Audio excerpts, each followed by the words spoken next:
Баршаңызға сәлем, менің каналыма қош келдіңіздер. Менің есімім Гүлназ. Бүгін сіздермен тоқылуы өте оңай, сәнді, қазіргі кезде сұранысқа ие осындай әдемі шапка бейнеде тоқып үйренетін боламыз.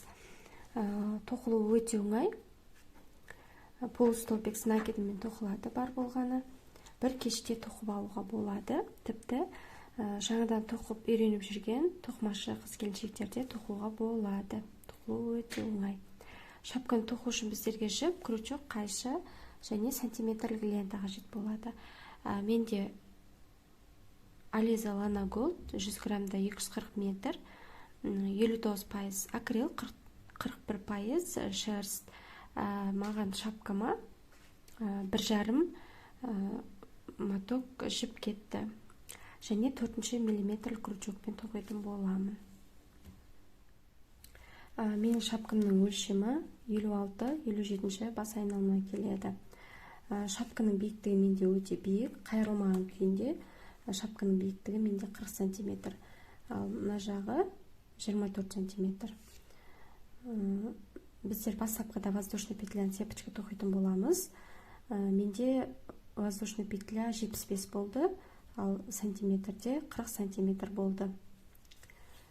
Мен сіздерге осының шапканың тоқылуын кішкене үлгіде көрсететін боламын.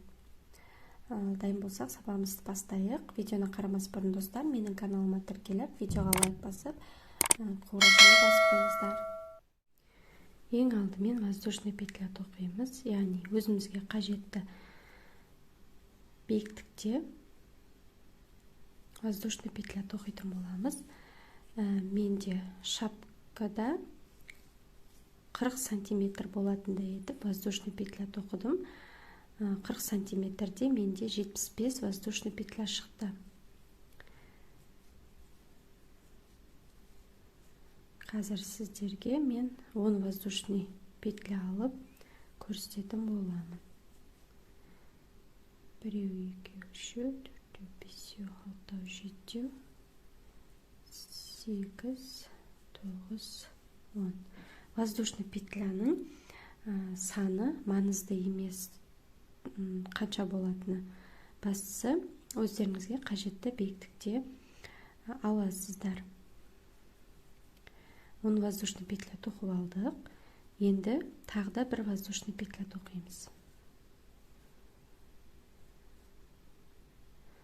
Онан кейін жібімізді крючокқа ілеміз. Бір петляны тастап, екінші петлядан бастап полустолбик с накидом тоқитын боламыз. Жіпті крючокқа ілеміз, келесі петляға полустолбик с накидом тоқимыз. Жіпті крючокқа ілеміз, келесі петляға да полустолбик с накидом тоқимыз.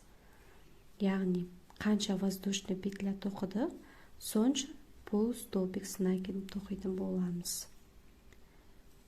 Қатардың соңына дейін әрбір петляға бір полустолбик с накидымнан тоқитын боламыз. Менде 10 воздушный петля, мен 10 полустолбик с накидым тоқимын. Шапкада мен 75 воздушный петля тоқыдым, яғни 75 полустолбик с накидым тоққан болатымын. Неге? Бірінші қатар бізде аяқталды, яғни әрбір петляға бір полустолбик с накидынан тоқып шықтық. Енді келесі екінші қатар тоқу үшін біздер бір воздушный петля тоқимыз, өзімізге қаратып айналдырып аламыз, жіпті крючокқа ілеміз, бірінші петляға, неге? Но бізде воздушный петля, мана. Бірінші петляға крючогымызды петляның артқы жағынан кіргіземіз. Яғни артқы бетіндегі петлядан аламыз, артқы стенасынан. Крючогымызды артқы петлясынан кіргіземіз да, жібімізді іліп шығарамыз. Яғни полустолбик с накидом тоқитын боламыз. Әрбір петляның артқы бетінен алып тоқитын боламыз. Артқы бетінен аламыз.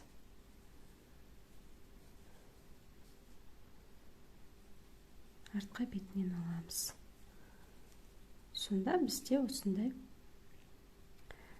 петляның алдыңғы беті осындай болып шығады. Бұл қатарда, яғни екінші қатарда 10 полустолбик с накидом тоқимыз. Яғни әрбір қатарда бізде 10 полустолбик с накидымнан тоқып отыратын боламыз. Менде шапкада 75 полустолбик болды. Яғни 75 воздушный петля тоқыдым. Сонда 75 полустолбик с накидом тоқыдым. Әрбір қатарда. 10 полустолбик с накидом тоқып шықтық. Екінші қатарда да. Енді үшінші қатар тоқимыз. Бір воздушный петля өзімізге қаратып айналдырып аламыз. Бірінші петлядан бастап артқы бетінен, петляның артқы бетінен тоқитын боламыз. Яғни әрбір қатарда біз петляның артқы бетінен алып тоқитын боламыз. Әрбір петляға бір полустолбик с накидымнан тоқып отырамыз. Осылайша қатарда соңына дейін тоқып шығамыз. Осылайша бірнеше қатар тоқимыз, яғни өзімізге қажетті өлшемде. Менде шапканың бас айналымының өлшемі 48 сантиметр болды.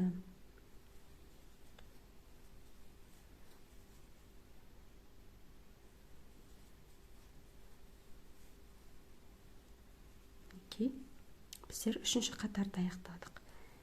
Тағы да қатарды бастайын деп жатқан кезде бір воздушный петля алып, өзімізге қаратып айналдырып аламыз да, келесі қатарды петляның артқы бетінен алып, әрбір петляға бір полустолбик с накидымнан тоқитын боламыз. Біздің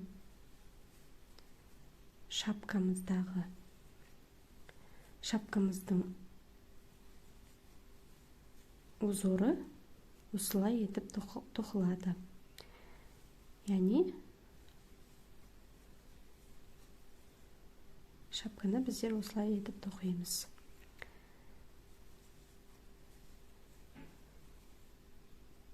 Өте оңай. Әрбір петляның артқы бетінен полустолбик с накидымнан тоқып отырамыз. Үстімізге қаратып айналдырып аламыз. Солайша бірнеше қатар тоқимыз.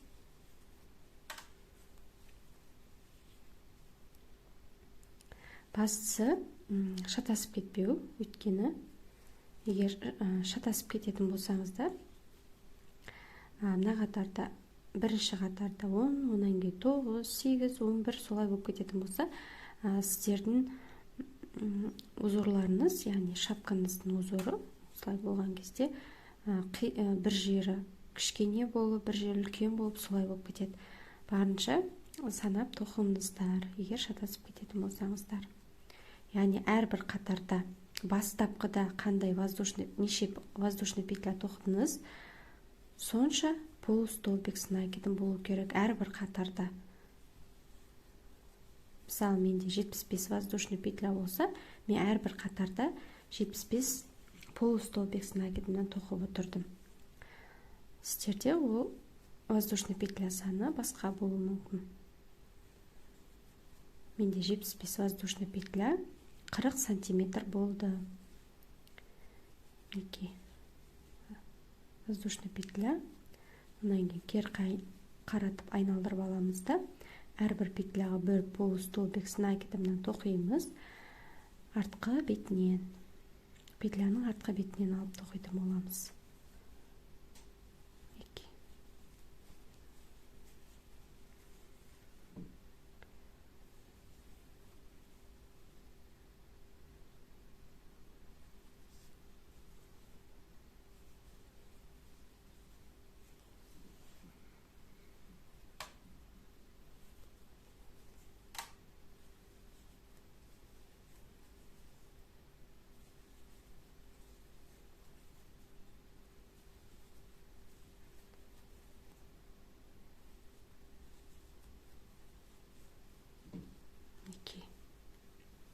Осылайша бірнеше қатар тоқимыз. Ең соңғы қатарда біздер теріс бетінен аяқтаймыз. Оң бетінен басталды, теріс бетінен аяқталды. Енді біздер шапкамыз десек, енді осыны біздер қосуымыз қажет, осы екі бетін. Ол үшін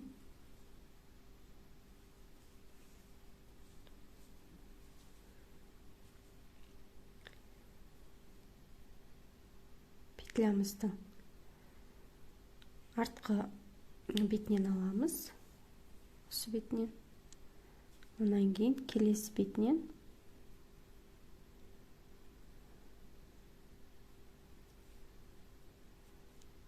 осы бетінен аламыз.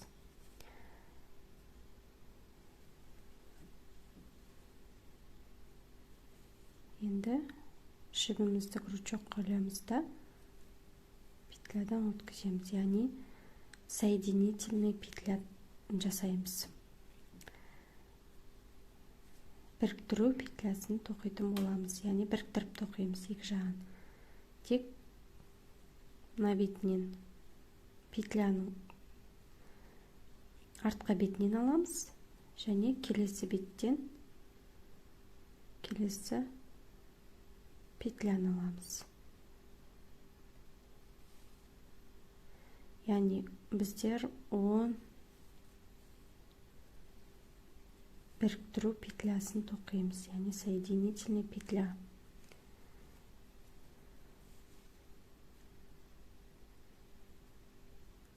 Артқы бетінен аламыз, келесі петляны аламыз. 3 рет біріктірдік. Бізде 10 воздушный петля болды бастапқыда. 10 соединительный петля болу керек. 10 рет, яғни біріктіруіміз қажет. Менде шапкада 75 петля болды, воздушный бастапқыда. Мен 75 рет осылай біріктіріп тоқыдым. Сіздерде басқа болуы мүмкін.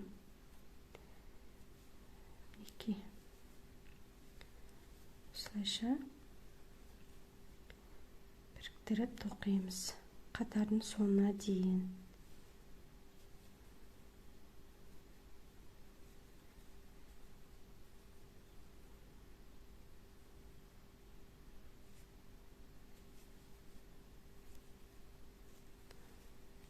Қатардың соңына дейін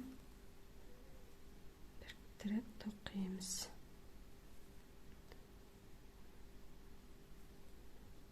9-шы петля менде.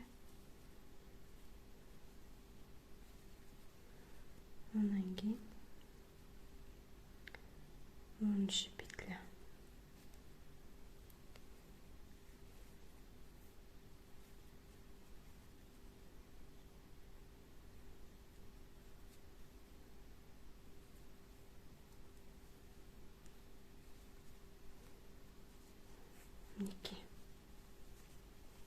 Біздер осылай біріктіріп шығамыз.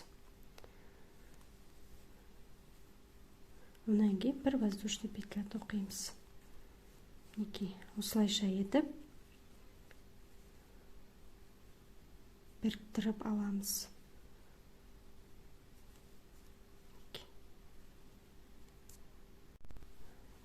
Менде шапкада осылай біріктірілді. Енді мына төбе жағын біздер жабуымыз қажет.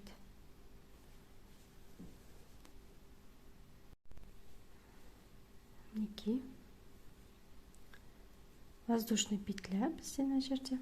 Онан кейін енді жіпті крючокқа іліп аламыз.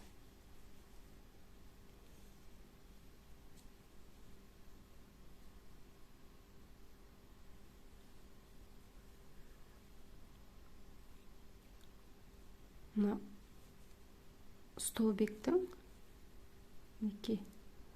бірінші столбик бізде тоқылған. Соның бет қараған кезде мына жерде тесік тұр. осы жерге тоқитын боламыз,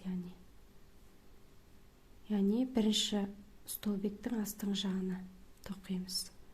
Полустолбик тоқимыз.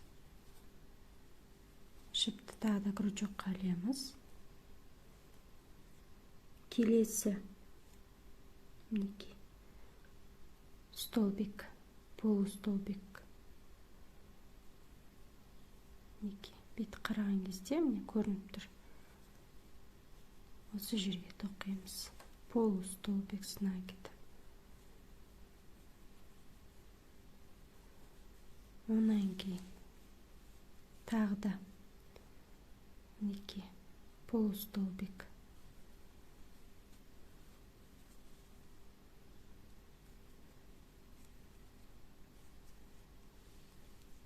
Келесі мінекей полустолбик.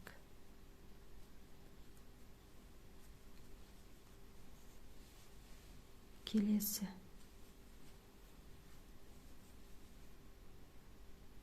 тағы да полустолбик. Келесі мінекей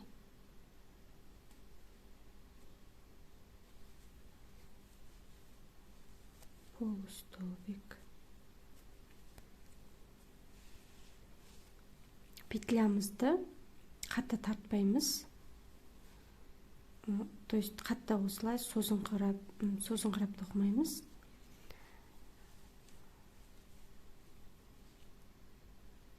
Мынау бізде плотно болу керек, осы жерде вязаниеміз.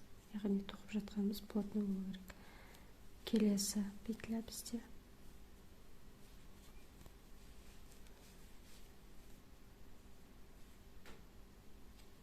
Келесі петля. Осылайша айналдыра тоқып шығамыз. Полустолбик.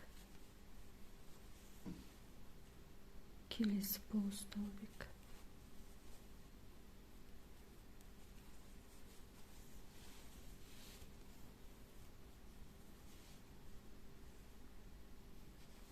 Келесі полустолбик. Осылайша айналдыра тоқып шығамыз. Полустолбик. Полустолбикпен тоқып шығамыз. Мінекей тоқып алдық. Енді воздушный петлямен біріктіреміз да қатарды аяқтаймыз. Енді келесі қатар тоқимыз. Воздушный петля. Жіпті крючокқа ілеміз. Енді екінші петляға тоқимыз. Полустолбик. Бір петлядан кейін тоқимыз, яғни екінші петляға, төртінші петляға, алтыншы петляға солай тоқитын боламыз. Яғни бір петляны тастап отырып тоқимыз.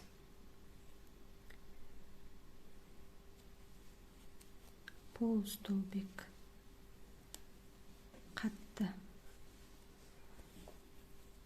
Петляны қатты созбай, барынша тартып тоқимыз. Чтоб біздің шапкамыздың төбесі жинақталу қажет, сол үшін тесік қалмас үшін.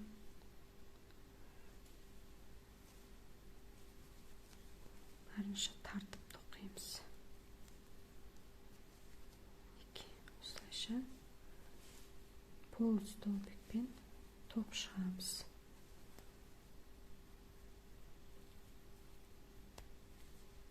Айналдыра тоқып шығамыз.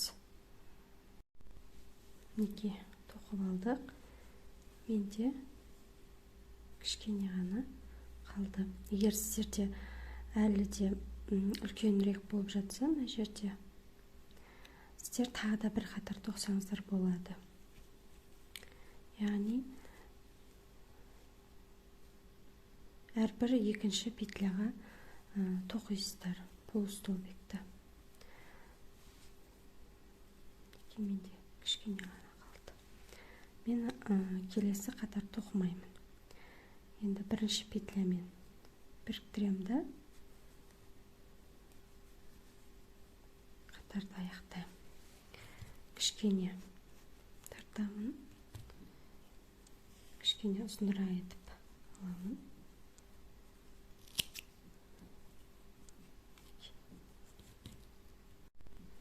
Енді мына кішкене тесікті біздер тартып жабуымыз қажет.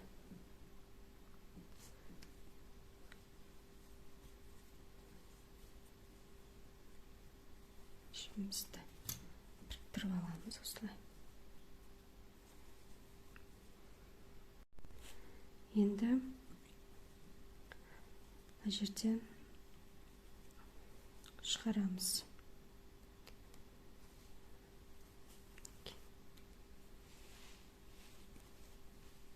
Осылайша.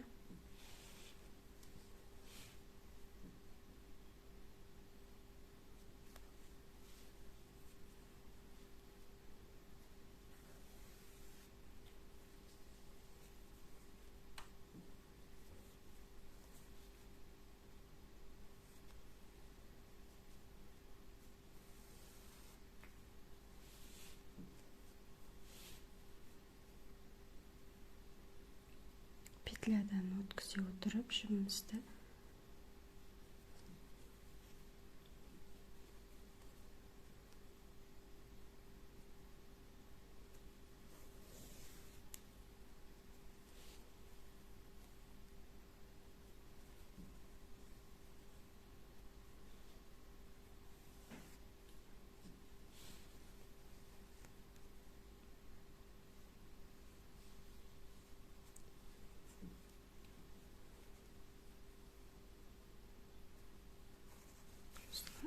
өткіземіз және осылай тартамыз. Тартпас бұрын барлық петлядан өткізіп аламыз.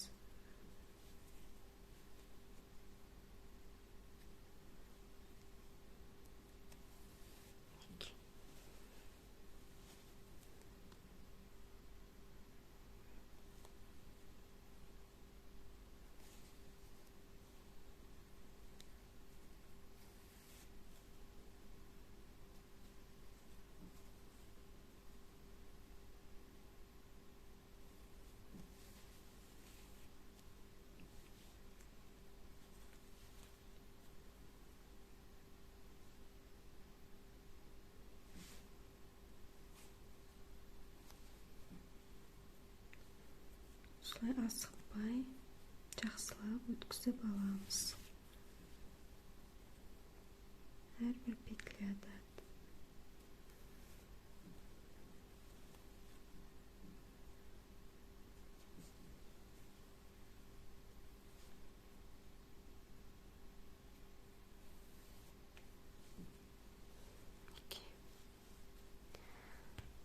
Осылай өткізіп аламыз.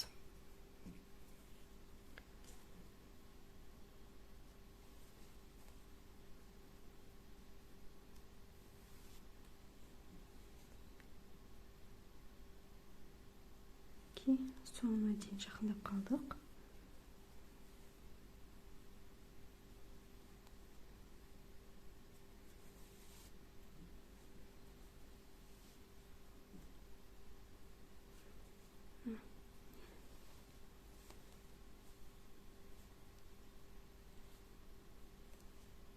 Соңына келдік. Енді ақырындап тартамыз.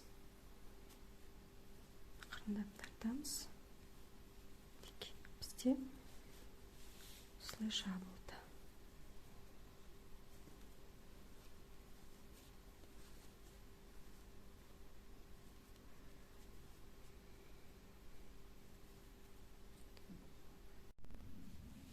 Мына жібімізді теріс бетіне қарай өткізіп аламыз да түйеміз теріс бетіне.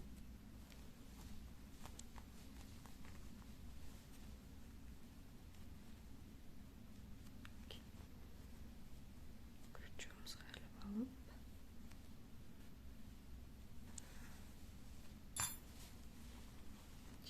бетіне өткізіп жақсылап тартамыз.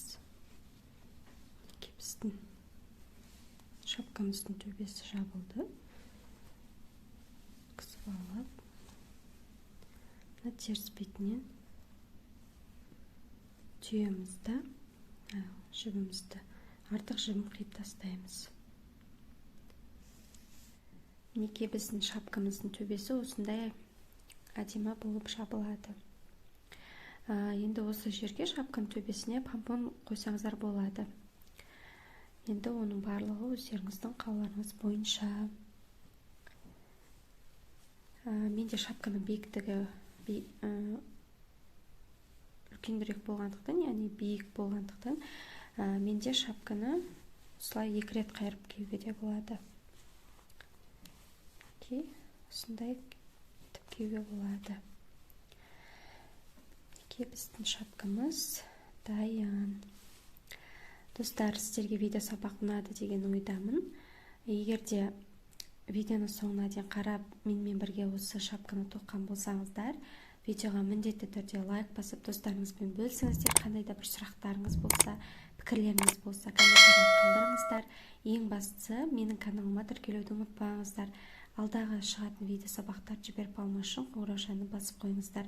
Алдағы уақытта сіздермен көптеген осындай әдемі ерекше шапкаларды, тоқыма бұйымдарын тоқып үйренетін боламыз. Сондықтан достар, міндетті түрде менің каналыма тіркелуді ұмытпаңыздар. Келесі сабақтарымызда кездескенше сау болыңыздар.